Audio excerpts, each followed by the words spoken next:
예, 안녕하세요. 자, 이번 주 시험 보시느라 고생 많으셨고, 이번 주는 이제 합격자 발표가 있어서 이번에 이제 시험 보신 분들, 잘 되신 분들은 너무 축하드리는데 잘 안 되시는 분이 훨씬 많았죠. 그러니까 마음을 좀 잘 잡으시고 새롭게 열심히 하시면 좋을 것 같습니다.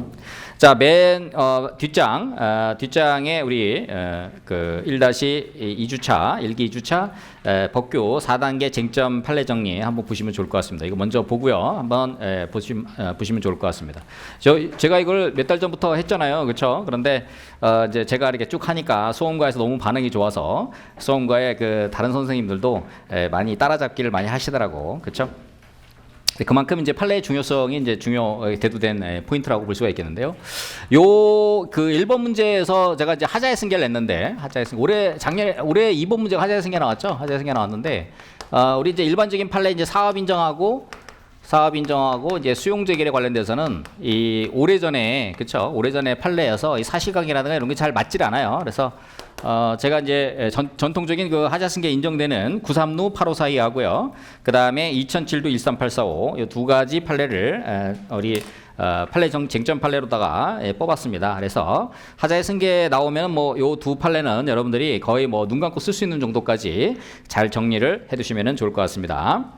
자, 그리고 쟁점에 노출해서 첫 번째 이 쟁점이 바로 개별 공시지가. 이게 이제 통지하지 않은 사건인데요. 932, 8542는 자, 개별 공시지가와 과세처분 사이의 하자의 승계 그 쟁점이 되겠습니다.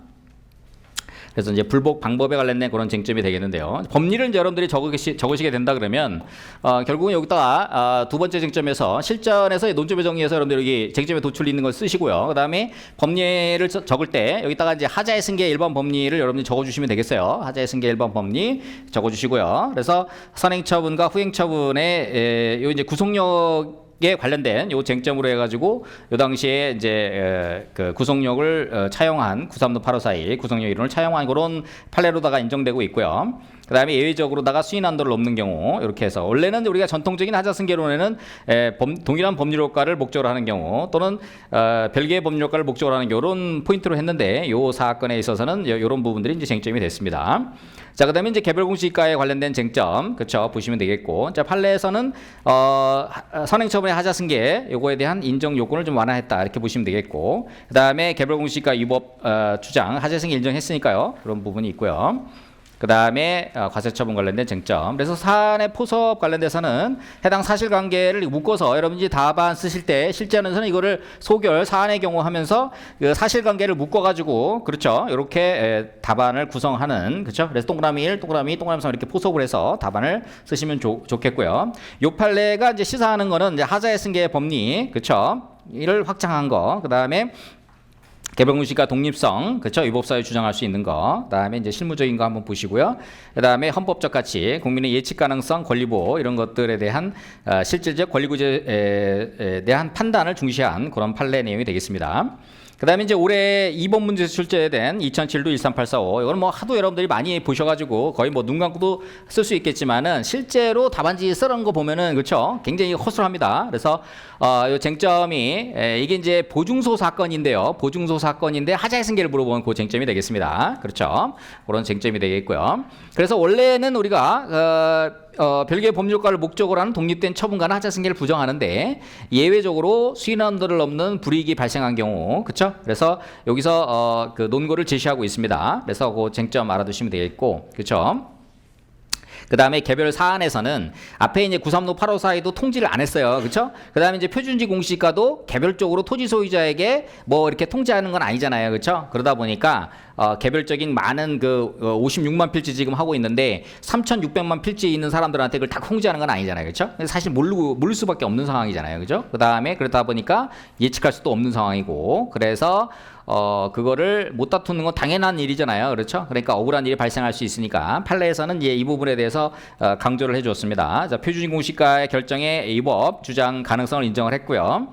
그 다음에 헌법적 근거. 그래서 국민에게 과도한 불이익을 강요하는 것은 헌법상 재산권보호랑 재판청권 보장에 반한다. 이런 쟁점을 제시를 했습니다.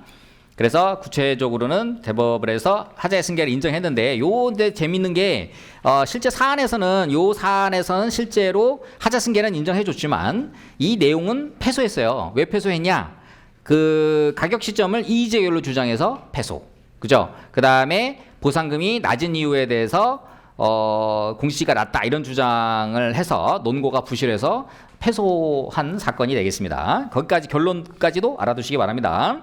그래서 판결의 시사점 보면 하자승계 법리를 확대했다. 구성도 8호서에 이어서 그 다음에 국민의 권리보호 중심 행정소송 구조를 강화했다. 그 다음에 뭐 우리 권리구제 시사점 그래서 이런 것들 한번 여러분들이 읽어보시면 도움이 되실 거고요. 그 다음에 이것도 한 두세 번 정도 출제됐습니다. 2009도 1051 그렇죠. 그래서 사업시행자의 공익사업 수행력과 의사 그렇죠. 이건 골프 연습장 사건이 되겠습니다. 이 사건에 대해서는 골프 연습장. 그래서 이 사건 이후에 나왔던 우리 그 공익성 검토 관련된 이런 쟁점이 있죠. 이런 것들이 바로 이제 이런 판례가 등장을 하면서 우리 그 중앙토지수행인의 공익성 검토 이런 것들이 이제 구체화되는 그런 역사적인 배경을 가지고 있는 것이죠. 본 사안에서는 이제 사업 인정을 받은 이후에 공익성이 상실되었을 때, 그렇죠? 결국 사업을 수행할 의사나 능력을 상실한 경우에 여전히 수용권을 행사할 수 있느냐. 그래서 실질적으로 이 사건은 수용재결 취소 사건이었어요. 그렇죠? 사업 인정부터 수용재결까지 사업 시행자의 공익사업 수행력 의사, 즉 사업 인정의 요건이 쭉 유지돼야 되는데, 그렇죠? 그 포인트가 이 내용이 되겠습니다. 그래서 이제 그 법리를 보면은요, 사업 인정, 그러니까 이런 거 쓸 때 사업 인정에 대한 기본 개념과 요건 이런 부분들을 여기다가 잘 써야 되겠죠. 실제 답안 쓸 때는 여기 실제로 요 문장 자체가 판례 자체가 출제가 된 바가 있습니다. 그 다음에 여기서 강조했던 게 이제 공익성하고 비례 원칙 그 판단하는 문제였고요. 그 다음에 사업 시행자의 공익사업 수행력과 의사 이것이 굉장히 중요하다. 또한 수용권 남용이 되면 안 된다. 그렇죠? 이런 부분이 되었습니다. 그래서 판례에서는 헌법 제23조 제1항 3항 근거로 해서 그렇죠? 재산권 보장을 근거로 해서 공익사업의 본질적 목적이 훼손되면 안 된다. 강제 수용이 되면 안 된다. 이런 거 있고요. 사업 인정의 요건으로서 사업 시행자의 공익사업 수행력과 의사가 처음으로 요 판례를 통해서 등장을 했습니다. 일본 토지수용법 제20조에서는 바로 요게 법률로 규정되어 있는데 우리 현행법조에서는 요게 법률로 규정되어 있는 것은 아니고 2009도 1051 판례를 통해서 처음 이 사업인정 요건이 등장을 했다. 이렇게 보시면 되겠고요. 그 다음에 수용권 남용의 구체적 판단 기준이 제시되었다. 그렇죠? 그 다음에 원심 판단 요거는 읽어보시면 되겠고 사실관계 이게 골프 연습장이었습니다. 골프 연습장에 관련돼서 이게 실제로 그 돈도 제대로 못 내고 재정난 이런 것 때문에 이제 경매가 진행되고 이런 상태였어요. 그렇죠? 그랬을 때 이제 수용재결 신청해서 토지를 강제 수용을 하는 사건이었는데 결국은 대법원에서는 사업 인정 단계서부터 사업 시행자의 공익사업 수행력과 의사가 쭉 유지돼야 되는 거예요. 수용재결까지. 근데 그 유지가 안 되면 어떻게 돼요? 수용권 남용이다. 이렇게 판단한 내용이 되겠습니다. 자, 그래서 이 판결에서는 공익사업의 지속적 공익성이 요건이 이루어져야 되고요. 그 다음에 비례 원칙 이런 것들을 적용하는 거. 그 다음에 사업 시행자 요건에서 실질적 심사 필요성을 제시했습니다. 그래서 요 당시 요 판례가 나온 다음에 우리가 공익성 검토 또 한번 여러분들이 스터디하면서 한번 풀어볼 기회가 있을 건데 거기에 이제 구체적인 형식적 심사, 실질적 심사 이런 것들이 이제 지도화되게 된 배경이 바로 이 판례 내용이 되겠다 이렇게 보시면 되겠고요. 헌법적 가치 구현에서 재산권 보장과 공익의 균형 도모 이런 내용이 되겠다 이렇게 보시면 되겠습니다. 그다음에 여러분들이 하도 많이 봐가지고 눈 감고도 쓸 수 있는 정도의 2012도 7950 요게 매곡역 인근에서 보는 그렇죠?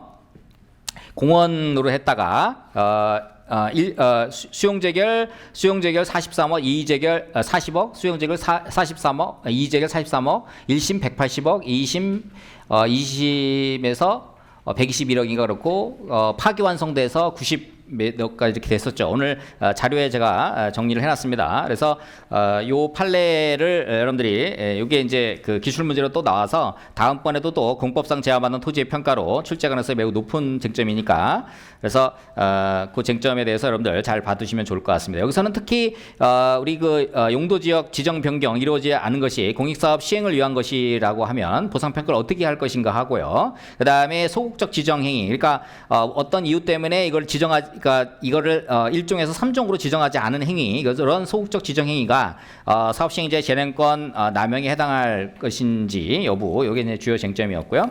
제시된 그 법리에서는 우리 관련 법령에서 토지보상법 제70조의 규정, 그 다음에 시행규칙 제23조 논고를 제시하고 있습니다. 특히 시행규칙 제23조에 대한 해석 원리가 되겠다. 그렇죠? 그래서 공익사업을 시행을 직접 목적으로 한 제한에 대해서 정당한 보상을 실현하기 위해서 사업의 영향을 인위적으로 가치 하락을 배제하기 위한 그런 측면에서 논의를 해본 그런 내용이 되겠고요. 그 다음에 지정하지 않은 경우에 이제 법적 성질에 대한 판단. 그래서 우리 이제 이게 그 채점위원 강평에 보면은 계획재량과 일탈남용에 해당함이 명백해야 된다 이런 이제 논고가 제시되고 있는데 바로 그런 쟁점이 되겠고요. 그 다음에 계획재량의 한계, 비례원칙 이런 것들이 이제 주요한 법리적 쟁점이 되겠다. 그래서 판례에서는 공익사업의 직접 목적 제한 인정 기준에 관련된 부분하고 지정하지 않은 행위의 판단 요건에 대해서는요.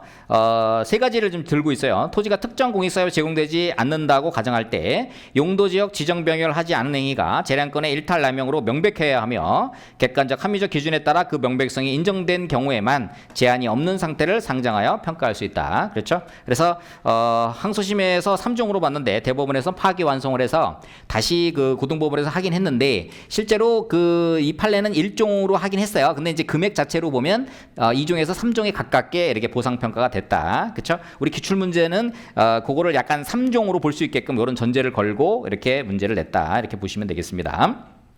나머지 건 보시면 되겠고요. 사실관계, 도곡동 매봉산 자락, 그렇죠?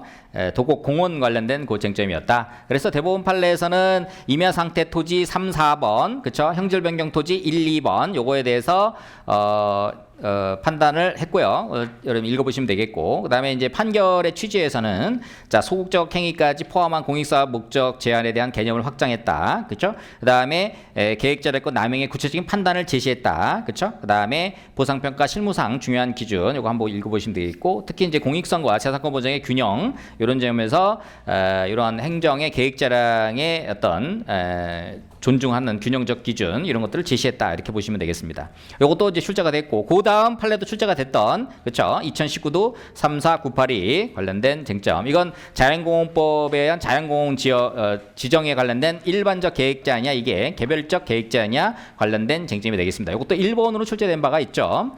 그래서 이거에 대한 법리는 바로 보상평가에 대한 1번 법리 이것도 마찬가지 토지보상법 시행규칙 제23조 1항 2항 그렇죠 그거에 관련된 주요한 쟁점이었고요. 자연공원의 지정 및 용도지구의 지정에 대한 법적 성격, 자연공원법에 의한 자연공원 지정에 대해서는 일반적 계획 제한에 해당한다. 그렇죠? 이렇게 보고 있는 것이죠. 그래서 일반적 계획 제한과 개별적 계획 제한의 구별. 그래서 여러분들이 그 법리를 만약에 쓴다 그러면 여기서 공법상 제한받는 토지의 평가 관련된 일반론 쓰고 그 다음에 어떻게 돼요?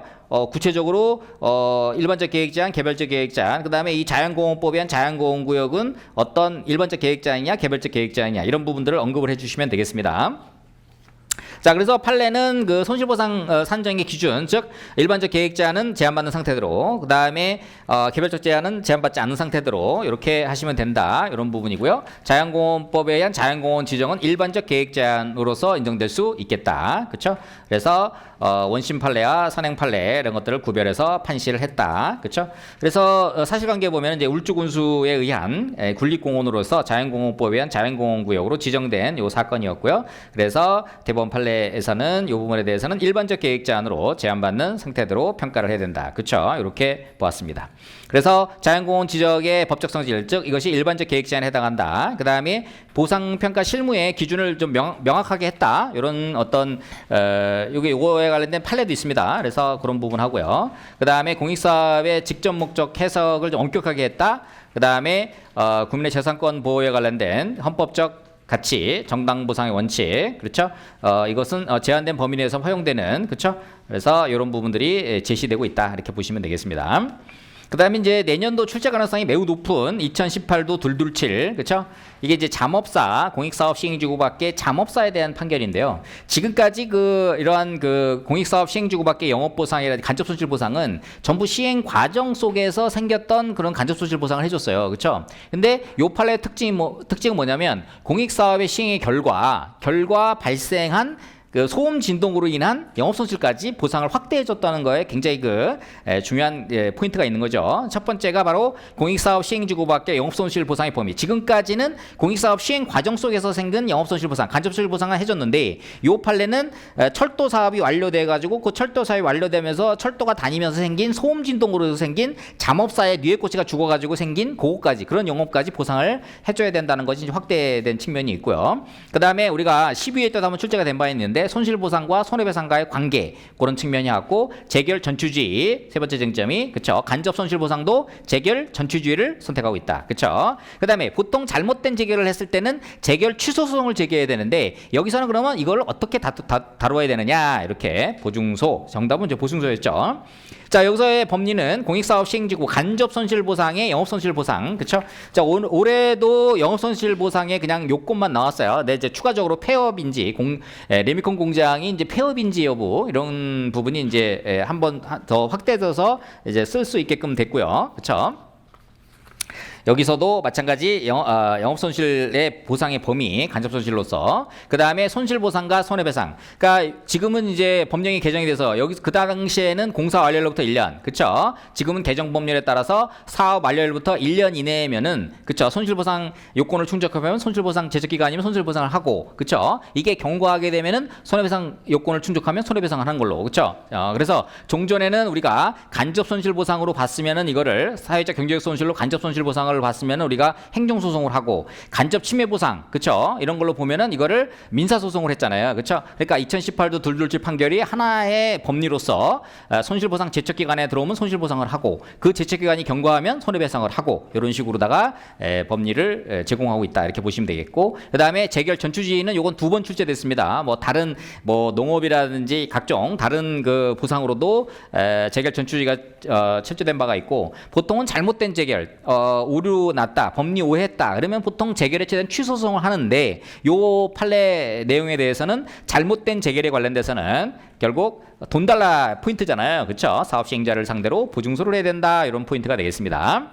그래서 공익사업의 시행의 결과까지 판례에서는 결과까지 포함한 영업손실보상을 확대했다. 이런 측면. 그 다음에 손실보상과 손해배상 요거 구별과 선택적 행사. 그쵸? 둘 다 할 수는 없고 둘 중에 하나만 선택해야 된다. 그 다음에 재결여차, 재결 전추주의 명문화. 그 다음에 보증소로 해야 된다. 적법한 피고, 그쵸? 사업시행자를 피고로 해야 된다. 이런 포인트 되겠습니다. 그래서 사실관계는 잠업사 누예죠. 근데 한국철도 시설공단이 호남 고속철도로 소음 진동으로 인해 가지고 그렇죠? 누예 생산이 불가능해져서 잠업사를 이전해야 되는 손실이 발생하게 됐습니다. 그렇죠? 자, 요거에 대해서 우리가 대법원에서는 영업손실, 공익사업 시행지구 영업손실 해줘야 된다. 시행규칙 64조 제1항 2호에 따라 영업손실 해당해야 된다. 그 다음에 이중 청구는 불가하다. 손해배상과 손실보상 이중 청구는 불가하다. 그렇죠? 재결 전추주의를 해야 된다. 그 다음에 잘못된 재결에 대해서는 보증소로 해야 된다. 이런 포인트 보시면 되겠습니다. 그래서 간접 손실 보상의 범위를 확장했다. 그 다음에 판결에 의해 보면 손실보상과 손해배상 체계 정립하는 거. 그 다음에 재결 전추주의. 그렇죠? 그 다음에 사업시행자의 책임. 잘못된 재결에 대해서는 실질적으로 사업시행자가 돈 주고 받는 걸로. 그렇죠? 그 다음에 실무적, 학문적 함의. 이거는 한번 읽어보시면 되겠습니다. 정당보상. 결국은 이제 간접 손실 보상도 정당보상의 범위에 포함시켜서 본다. 이렇게 본 거고요. 자, 올해 1번 판례가 되겠죠? 2017도 71031. 자, 풍납토성 관련된 쟁점이 되겠습니다. 자, 사업인정의 공익성과 비례원칙, 그 다음에 지방자치단체, 기초단체자체의 수용권 인정 여부, 그 다음에 사업시행자의 의사와 능력, 그 다음에 사적 지정처분과 사업인정 공시처분 사이의 하자의 승계, 쟁점은 4개의 쟁점이 됐습니다. 그래서 이번에 그 출제된 것은 1번, 2번 쟁점, 뭐 3번까지 확대해서 쓰면 되는 거는 쟁점이었죠. 그래서 법리에 적용해서 사업인정의 법적 성질 관련된 요거를 첫 번째에다가 쓰고요. 그렇죠? 그 다음에 문화재 보호 사업에 있어서 우리가 재량권 심사, 그렇죠? 이 부분이 우리 시험에서 등장을 했습니다. 그렇죠? 그 다음에 지방자치단체장의 수용권 인정. 요게 이제 문화재 보호법이 어떻게 바뀌었어요? 문화유산법으로 바뀌고 현재 문화재청장이 국가유산청장으로 바뀌었습니다. 그렇죠? 요거는 제가 스타트하면서도 바꾼 내용으로 여러 차례 제가 전에도 출제를 한 바가 있는데 요것도 좀 여러분이 잘 기억을 해두시고요. 그 다음에 사업시행자의 공익사업 수행력과 의사. 요거는 2009도 일본호일에 처음 나왔다가 이번 이 판례에서도 인용을 했고요. 그다음에 이제 사적 지정 처분과 하자 승계, 그렇죠? 별개의 법률 효과를 목적으로 하기 때문에 하자 승계 안 된다. 이제 판례에서는 이제 문화재 보존, 그렇죠? 이 풍납토성이 보존 공물로서 보존 사업에 대한 공익성이 인정되고, 그다음에 이제 비례 원칙, 이번에 이제 비례 원칙이라든가 이런 것들을 좀 제대로 포섭을 했어야 되는데 그런 부분이 좀 아쉬운 부분이 있죠. 그다음에 전문적 기술 판단의 존중, 그다음에 지방 기초단체장이죠, 우리 송파구청장의 수용권에 소권 인정하는 거 부분하고 공익사업 수행 능력 인정 이런 부분이 있고요. 이제 하자 승계를 부정한 내용 이렇게 되겠습니다. 3표 산업이죠. 3표 레미콘 사실관계에서 원고가 이제 풍납토성에서 레미콘 공장을 운영하고 있었는데, 그쵸? 이게 이제 문화재 보존을 위해서 나가라 이렇게 된 거죠. 그러다 보니까 이제 대법원까지 가게 됐는데 대법원에서는 사업인증고시는 적법하다 이렇게 판단을 했습니다. 그래서 판결의 이제 시사점을 보면 문화재 보존 사업의 공익성을 이제 명문화했다는 거.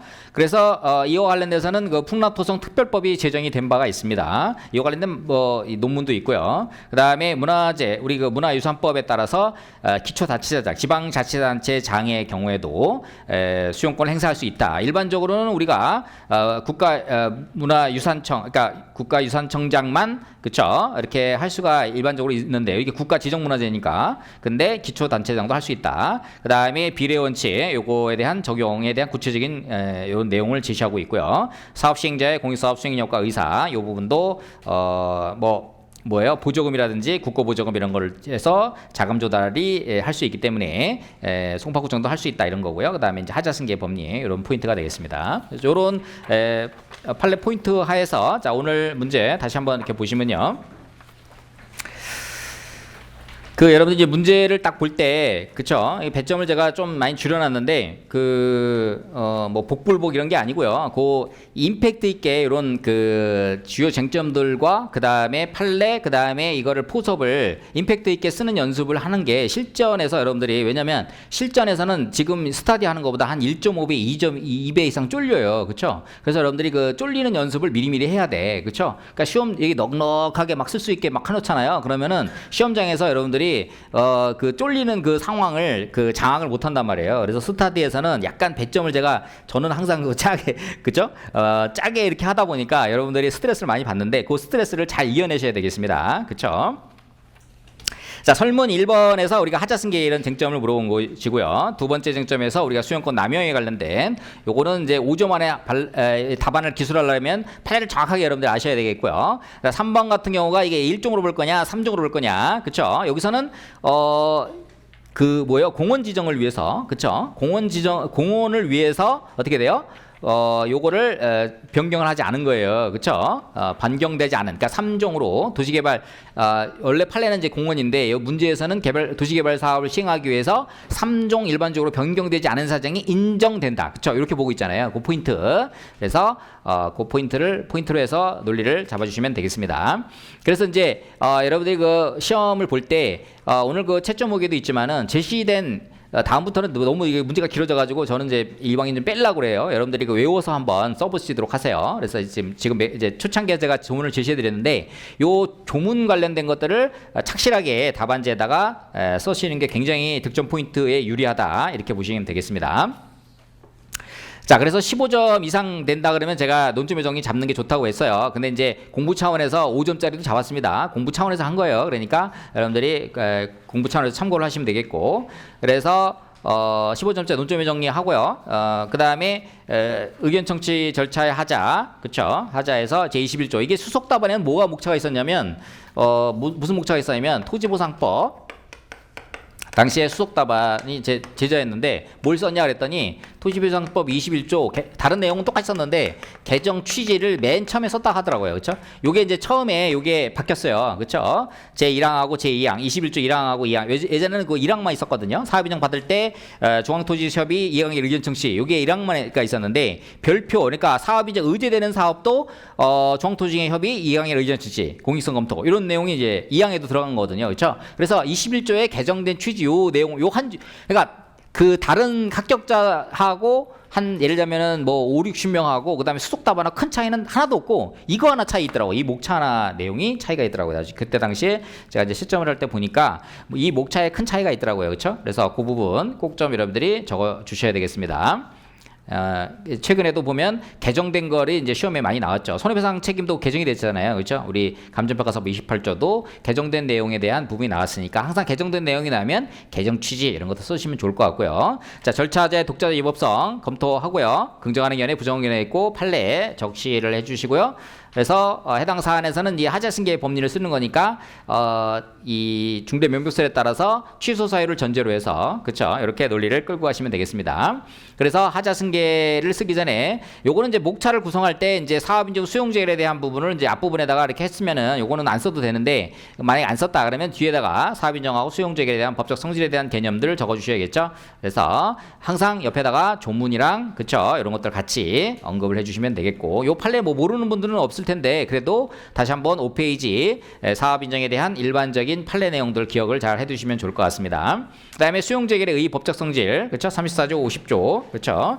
사업인정 고시의 있은 후에 협의 불성립 또는 불능의 경우에 사업시행자 신청에 의해서 관할 토지 등에 행하는 종국적 절차 그렇죠? 마지막 우리가 공사의 형량의 절차다 이렇게 보시면 되겠습니다. 자 그래서 하자의 승계 쓸 때요 그렇죠? 항상 의와 취지 특히 이제 취지를 빼먹는 분들이 많은데 자 법적 안정성과 국민의 재판 청구의 조회의 문제라고 했습니다. 그 다음에 하자승계 전제 요건에서 4개 그냥 전제 요건만 하고 뒤에다가 쓰면 또 이게 막 글이 늘어지잖아요. 그래서 앞부분에서 바로 4가지 전제 요건이 다 충족한 걸로 전제를 깔고 이렇게 논리를 쓰시면 되겠고 지금까지 하자승계 문제 중에서 4가지 전제 요건을 다 충족하게 나온 문제가 없었어요. 그렇죠? 그러니까 논술이기 때문에 논술은 항상 어떤 그 저거를 하고 그렇죠?